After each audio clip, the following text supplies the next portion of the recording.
It's my great pleasure to welcome to VC++ 2020, Dr. Paul Lopez. Paul, can you tell the audience about yourself? Sure. Thank you, David. A couple of items is that during the daytime, I'm a co-founder and partner with a company that's run out of Atlanta, Georgia called 1111 Ventures. My co-founder and I started this in 2017, and we're north of 40 portfolio companies. So very, very fast growth that basically invests in early stage, typically post-seed technology companies on the eastern part of the United States. And then my other passion is love working with entrepreneurs, and I'm on the board of TIE Atlanta, which is part of a global organization headquartered out of Silicon Valley and across 14 countries, basically world's largest nonprofit for entrepreneurs, run by entrepreneurs as volunteers. So tell us a little bit about your experiences as an investor with 1111 Ventures. A lot of activity for a new fund. What are you seeing in the market, and what are you seeing specifically around the challenges of inclusion and finding diverse founders? Yeah. What I would say, David, is that unless you have an intentional focus on diversity, it just doesn't happen, or it happens purely in a happenstance kind of way. And I would say that is certainly true in 1111 Ventures, that at this point, we're now starting to take an intentional focus on underrepresented founders, notably women and minorities. But until now, even though we've done so, as I said, Right. three to four dozen investments, they were all focused on just having good founders who were able to pivot and in good marketplaces. But in terms of diversity, until recently this year, we have not had a record that I would say we'd be proud of, which is probably what a lot of the listeners would likely be able to identify with. It's one of those things until you become intentional. Right. If it happens purely by luck. But once you become intentional, then I think you really start to see the spiral happen in a good way. And how did that intention translate into changes in your process? What could you recommend to other firms that could easily be in a similar state where it's been unintentional and now they want to be intentional? What advice would you give to them? Yeah, so I'd say, first of all, decide that you're going to do something. You don't even need to set hard quotas or numbers, but just decide this is important, and why is it important to you, right? And if you know that, then I'd say what we found was easy, because it's hard to figure out, how do I start? It's like thinking of this as a startup idea. We found that it helped to get out and talk to partners who were already doing this. In our particular case, we found a great organization called Launchpad 2X, been doing this for many years with women founders. And so they had 8 cohorts of women founders that we could reach out to for things that we were not good at. And so we created a semi-formal partnership. Similarly, we also found a great partner with a venture company called Zane Venture Partners that does business with this particular minority and female group, both in New York and in Atlanta. And we reached out and said, let's partner up together. And then similarly, we also found another partner called Startup Runway that has been doing this again in an intentional way. So we said, let's just figure out if 1 + 1 + 1 = 37 instead of trying to do it all on our own. So we found that to be an easy way. And I can share with you a little later how our stats have worked out, at least from TIE Atlanta Angels and then through 1111 Ventures by extension. So that's a nice segue to TIE and talk about, you've had a number of roles within TIE both at the Atlanta chapter level and with a number of global initiatives. Can you take us through what your involvement with TIE has been? Absolutely. I joined about 11 years ago, but the organization's actually 28 years old. It got kicked off in Silicon Valley with a very simple objective of to foster entrepreneurship globally. And today, 28 years later, and actually it turns out in Atlanta, we've been running 22 years. We now have chapters in 61 cities, 14 countries, with a lot of volunteer labor. So what does that mean? We said, foster entrepreneurship globally sounds good, but what does it mean? And we've come up with at least 4 factors that we in Atlanta use and actually gets utilized in ways that are particular to the ecosystem on a local level. And what we have found is that it means if we can help with these 4 pillars: networking, educating, mentoring, and investing. In some cases, they also had a 5th pillar of incubating. We found that our programs then can have really a reason to foster entrepreneurship by just helping one another out. And it's great to have both a local chapter that has a set of people with similar values to do these things. So as an example, under the pillar of educating, for the last 11 years in Atlanta and in many chapters worldwide, actually about 30, we've been educating at the high school level. We've also at several chapters been educating at the college level because those represent the next generation of entrepreneurs. So we run year-long programs with teams of students in those kind of arenas. That's just an example of many, many, many examples, right? So that's the TIE Youth Entrepreneurs Program, is the high school one. I think one of the things I find fascinating about TIE is there really is a wider perspective on the life cycle of learning than many organizations that strive for venture literacy. Can you talk a little bit about how you approach this with high school students? Yes, so the Boston chapter kicked off a program literally about 11, 12 years ago. The Atlanta chapter picked up, and first of all, I'm going to brag a little bit about our Atlanta chapter. We're the current worldwide global champions of the high school program in terms of our team. This summer won the global competition. But how we approached it was very simple. We said, let's put together a learning program. So start with the basics of how do we educate high school students.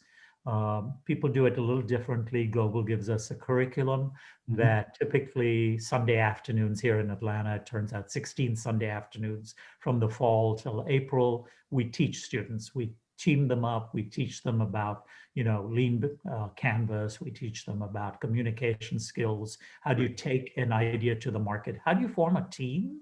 Because the HR aspects are so important and all of that. And that we use a competition as sort of the vehicle, a pitch competition as the vehicle for delivering this learning, and then pick a winning team per chapter that in turn in the summer competes against others, but it more importantly gives people the skill sets at the high school level that all entrepreneurs need, which is great communications, the ability to be persistent, the ability to work with teams, the ability to take financial acumen ideas and really put them on paper, put them into speech, et cetera. So all of this is part of our TIE Youth Entrepreneur Program called TYE for high schoolers. Can you talk a little bit about your involvement with the angel community and how that has changed over the years? Yes, so one of the things we've discovered is that angel investing is becoming a stronger and stronger aspect of TIE, but also a stronger aspect of building ecosystem, because when you write checks, clearly then you lift up these underrepresented and other groups, et cetera, right? There's never enough investment for it. So here in Atlanta, we started back in 2017. We didn't know what we didn't know. We required anybody who became part of our angel membership group to write checks of at least $10,000 a year. And I'm very pleased to say that in monitoring that, most people do 3 to 4x that. Yeah. Right? That's part of a strategy ask them to consider as, in their entire net worth portfolio.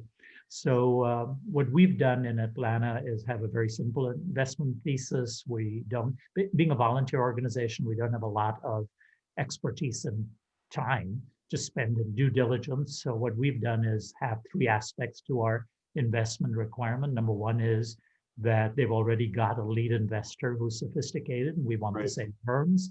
And clearly we just use all the same legal docs, et cetera, for a final review. Number two is that the company has de-risked somewhat by having revenue for about 6-ish months that says the customer is buying the idea, et cetera. Right. And then number three is that at least 50% of the raise has been received. We have found that those three things have matched up very well to find the kind of people that we're interested in. And we have now invested as of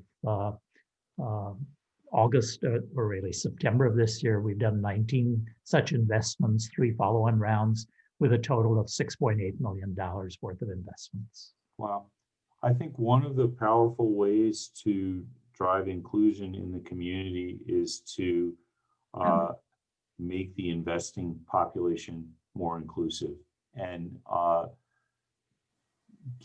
so if we look at the 4 pillars you identified of networking and education as part of that, what kinds of mechanisms do you do to help angels get the education that they need and build their networks to drive up network density, which in turn has a powerful growth effect? Well, the first thing we found is most people, they hear about angel investing, but they don't even know where to start. So we made the barrier of entry real simple. And we said, you need to become a member of Thai Atlanta, which, by the way, the entry point's $150 a year. Right? You tell people we'll feed you and give you drinks, at least when we're all meeting in person, way beyond that. So think of it as a lost leader. Right. And then there's another way, obviously, you got to sign a set of forms that ensure you're a accredited investor, right? And then you learn from one another. So we're up to about 75 members in our Thai Angel group here in Atlanta. But we've kept it very simple for our sister chapters that may be a little smaller, like Tampa. We actually run our events now all through Zoom, so they participate as an example. So then the next part is we run a couple of education sessions that say, what's your strategy? Because if you don't have one, then you won't really know which are good deals to look at, how to look at a deal, et cetera. So we do occasional education sessions. Also, after a pitch session's done, we have a few minutes left for people to talk about the deal they just heard and ask questions, or why are you interested, why are you not, kind of deal. And then we tell people, jump in, and we'll actually nominate a single managing member. The fees are all very low. I would say on average, they're about $250 to get into a deal. All the rest goes directly into the investment. And rely on someone else's domain expertise, or the fact that there is a number of other people coming in, and all the due diligence done by other organizations, to where we're essentially like the last half of the money coming in. And how do you pull the investment portfolio companies into the Thai community, both at a local and a global level? One of the interesting things to me about Thai, and I'm in Startup Grind, which has a similar model of chapter directors in many cities, is figuring out how to use that global network appropriately. So how do you approach that question? Give me another twist on that question. Sure. I answer very specifically. So there's the power of the local chapter in helping the startups you invest in. There's also potential synergy and networking that goes between chapters that the portfolio can leverage. And how do you facilitate that? Yeah. So as I mentioned, the example when we were doing physical meetings through March of this year, we were very fortunate to have a great relationship with other chapters in the Southeast, and notably Tampa said, can we just join your current angel program and we'll come in through Zoom, et cetera. So that was a good start for us. What we then did, what Thai Global Angels, which is got started also about 3 years ago, has Yep. done is that if a chapter invests $100,000 into a deal, we can also ask Thai Global Angels to look at the deal where they offer in any given month a platform for that deal to be looked at by a much wider set of chapters. So that's another way that we've done that. We've taken some of our deals and allowed that to go forward. The third thing that we've done, and we've been, I think, more successful than we imagined, we kicked off a specific set of, as I said, intentional programs around underrepresented groups. We call it Thai Access, which is meant for founders who are either female or minorities. And we kicked that off this year, and we opened it up not only to the Atlanta chapters, but also anybody else. For so long as they're an accredited investor, they don't have to be members of other chapters, but in most cases they are. Right. And so far, we've been able to get investors from Thai chapters in Boston and New Jersey and New York and Carolinas and Southern Cal and Texas, et cetera, to join us. So that's another way where people saw that, boy, you made it easy, right? You made it a great cause, but we didn't want to write philanthropic checks. We wanted to really be strategic investors. Right. And we kept the fees very low. Believe it or not, it's $100 flat admin fee. Wow. Carry, no management fee. As you can tell, we're that's talking to, we're made up of volunteers. So in that regard, we will do investment number 2021 and 22 in right now, all in underrepresented founder groups. Yes. So how do you change your process to source these companies, and how do you measure the success of Thai Access? Yeah, I think it's kind of interesting, David, because we didn't know what we didn't know back in 2017. Personally, I had just sold my interest to my partners and was writing angel checks, et cetera. So we didn't know what we didn't know, and what we heard all the time. I think you probably might say the same in the Northeast as well. People said, oh, quality deal flow is going to be your critical path problem. Do you hear that at all? So I'll say that I mostly discount it. And when I hear that, what my thought balloon is, I don't want to do the work of looking in new places, right. Rather than I've aggressively looked and I can't fill quality deals. Yeah. So what we tell people, first of all, is, okay, now that we know the problem, the best way to solve having deal flow is to write checks, because entrepreneurs want you to write checks and not slow them down from their real day-to-day job, which is running the business. So right. One of the things we have chosen to do is make decisions very, very, very, very fast. An example would be, we have a process that's very clear. You enter the process here, and if you pitch on any given monthly pitch session, we will give you a likely answer within 3 days. And the following week, you'll do a Q&A call with potential investors. Wow. And within 1 week, we will tell you yes, no, and the dollar amount. And within 2 more weeks, we'll write the check. Okay. That's a great cycle. Everybody tells us the fact that you make it easy on us, including telling us no, because we didn't meet certain criteria, but then give us feedback as to why. I think in that regard, becoming entrepreneur friendly, yes, writing checks quickly, and then we name a managing member for each SPV we form.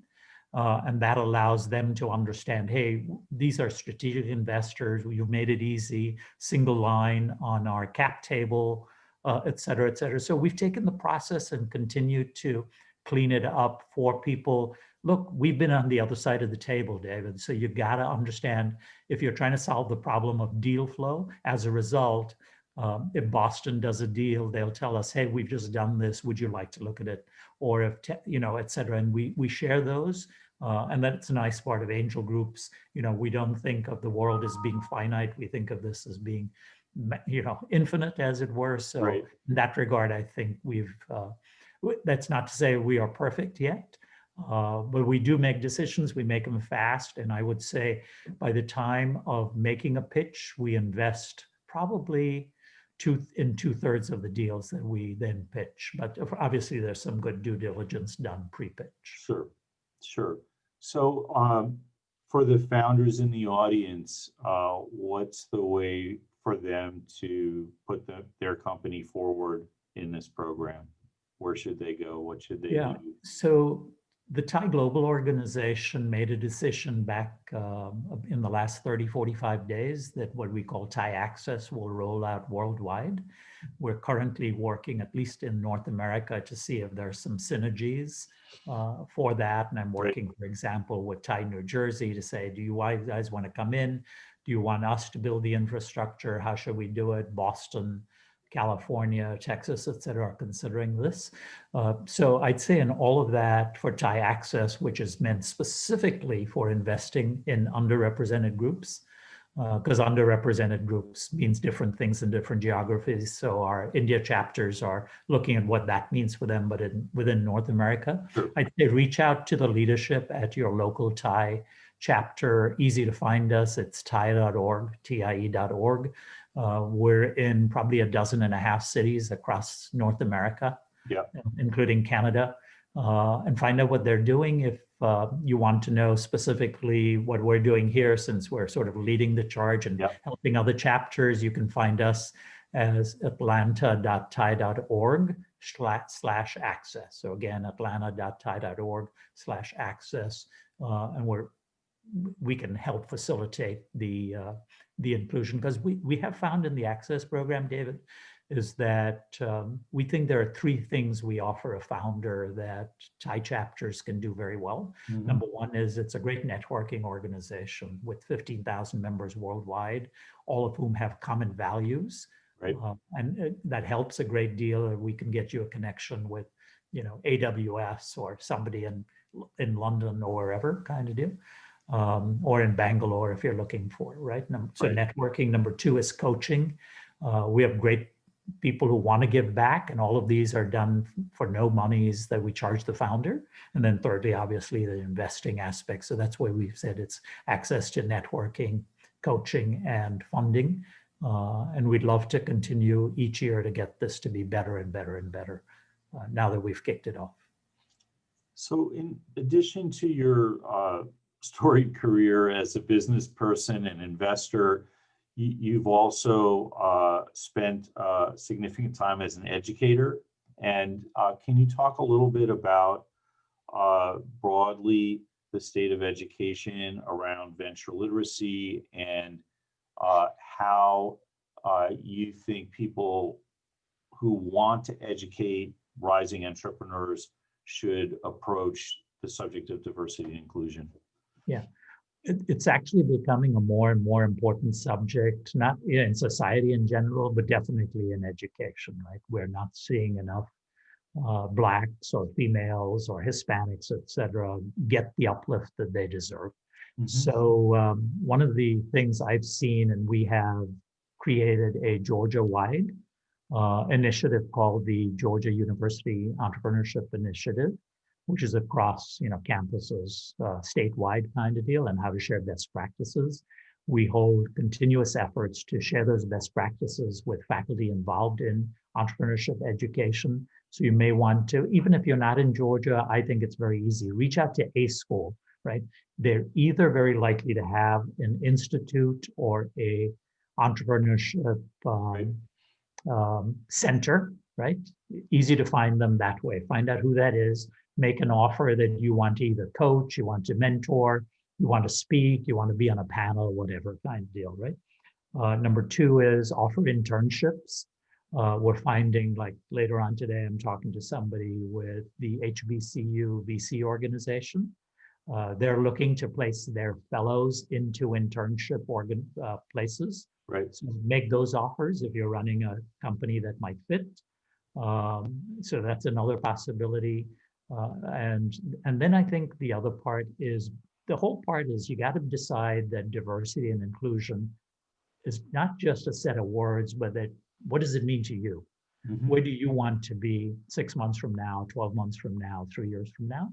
And then each week, each month, figure out what does that mean? I'm going to spend an hour connecting or whatever. I think you will find that founders, students, et cetera, they want to do it. They're looking for opportunities. You know what you can offer, so find a fit with somebody at an institute, at one of the universities. You will find here's the deal we have found. The moment you say the word free to a university, their Yeah, ears pick up, right? right. And you say, look, I'm going to give somebody a corporate kind of connection into Yeah, my company or whatever. Free and corporate are two things that really are very valuable to universities. And in today's world that's hybrid teaching, it's very, very possible. We find, we're doing student panels through Zoom. We're finding we're doing educator panels. So very likely reach out to a local university, probably through the dean of the business college or engineering or whatever makes sense for you. right. And you'll find entrepreneurship has become, when I started in business, I hate to say, when the dinosaurs roamed the Yeah, earth, you didn't get into entrepreneurship unless your family was in that realm, right? right. You went instead, like me, to work for IBM and then Xerox, et cetera. Yeah, But now I'd say for the student to say, I want to be an entrepreneur, I want to be my own boss, it's a very, very viable career. it's more socially acceptable in the mainstream instead of you couldn't get a real job, so this is what you're doing. Yeah. Correct. The good news is we have now created actually a program at TIE called TIE University. Uh-huh. It's become worldwide. We just conducted a program across 5 countries. Next year, we're expecting that to grow to about 10 countries. We were represented by chapter interests from Silicon Valley to Pittsburgh to New Jersey to other cities to Dallas to Atlanta, et cetera. So there's a lot of things happening, but it's not enough. So all I'd say is find out where you think you can add value and be intentional about doing something about it. That's a great high note. Do you have any last words of advice for our audience on inclusion or things they can do right now? I think inclusion and diversity are starting to get heard. I'd say you have to decide what does that mean to you and where can you help, right? Because I think that's how I started with TIE by saying, look, I think we're not doing enough with college students, so let's Right. do something, right? Don't just describe the problem. A favorite word I learned a few weeks ago is be a solutionist. So I tell us all as listeners, or you and myself, don't just describe the problem. That's easy Right. to do. Be a Right. solutionist. And what that means can be a lot of different things. If we're all solutionists, I think, every city, every country, et cetera, be a solutionist around diversity and inclusion. And if you do that and you mean it, we will all have built a much better society. Fantastic. Thank you, Paul, so much for your time. Thank you.